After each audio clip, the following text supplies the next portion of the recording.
Imagine this. You're standing in the middle of a battlefield. The ground is nothing but knee-deep mud. Trucks are stuck, soldiers are shouting, boots being pulled off by the suction of the earth itself. Suddenly, you hear a distant rumble, deep, heavy, like thunder getting closer. Out of the fog, a 70-ton tank emerges. Every instinct in your body says, this thing is gonna get stuck, but it doesn't. Instead, it glides forward like it's driving on a paved highway. 60 tons of steel, hundreds of shells and fuel, crew inside, and somehow it's not sinking. How is that even possible? That's exactly what we're about to uncover, because the science behind why tanks can do this is more fascinating and terrifying than you think. The hidden science, ground pressure. Let's start with a key concept, ground pressure. Think about standing in a muddy field with normal shoes. You'd probably sink a little. Now imagine wearing snowshoes. Suddenly, you stay on top of the snow because your weight is spread over a much larger area.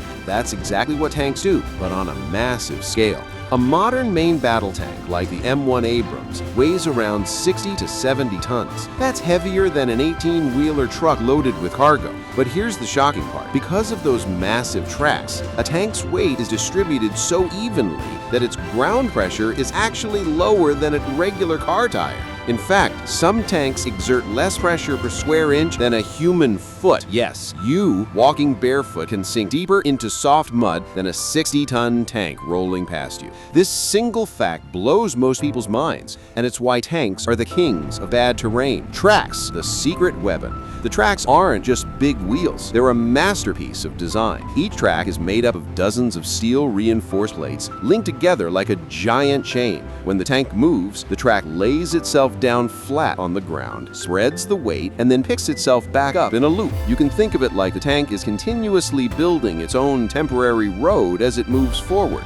Wheels, on the other hand, sink because all that weight is focused on small points of contact. The ground collapses under them. But tracks keep the vehicle floating because they distribute the load across several meters of surface area at all times. And there's more. Tracks are self-cleaning. As they rotate, the movement forces mud, snow, and dirt out of the gaps. That's why you rarely see tanks bogging down with mud clogging the tracks. When ground pressure saves lives. This isn't just engineering for engineering's sake. It can decide life or death on the battlefield. Think back to World War II, especially on the Eastern Front. Soldiers called the spring season Rasputica, the time when roads turned into rivers of mud. Trucks got stuck. Artillery pieces had to be abandoned, but tanks, with their low ground pressure, could still push through. Entire offensives were built around this ability. In some cases, tanks were the only vehicles able to deliver supplies or spearhead attacks. Fast forward to modern conflicts. The same principle applies. In Iraq and Afghanistan, tanks have been seen rolling over soft sand and marshes that would trap a Humvee. Ground pressure isn't just science, it's strategy. But can tanks ever get stuck? Absolutely. And when they do, it's a nightmare. If the soil is too soft, like in swamps, even the low ground pressure won't save them. The tracks will dig in deeper and deeper until the hull bottoms out, meaning the entire belly of the tank is resting on the mud. At that point, it's game over. Recovery vehicles have to be called in, sometimes other tanks or massive armored tow trucks to pull them out. This is why tank crews are trained to read the ground before driving into unknown terrain. They avoid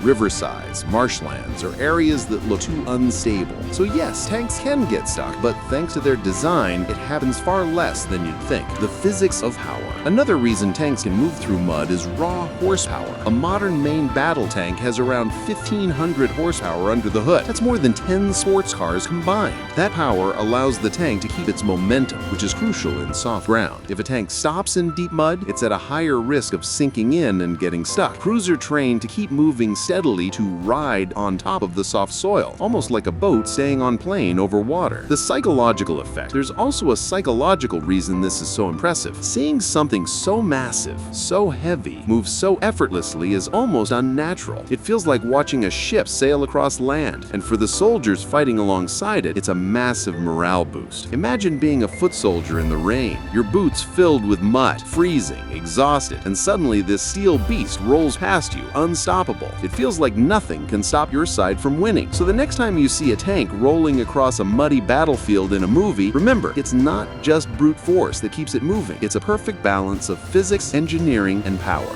those massive tracks, the science of ground pressure, and the sheer horsepower inside. All of it works together to let a 70-ton monster float across terrain that would stop almost anything else in its tracks. And maybe that's why tanks are still so iconic. They're not just weapons, they're a statement. They say, no matter the ground, no matter the weather, we move forward.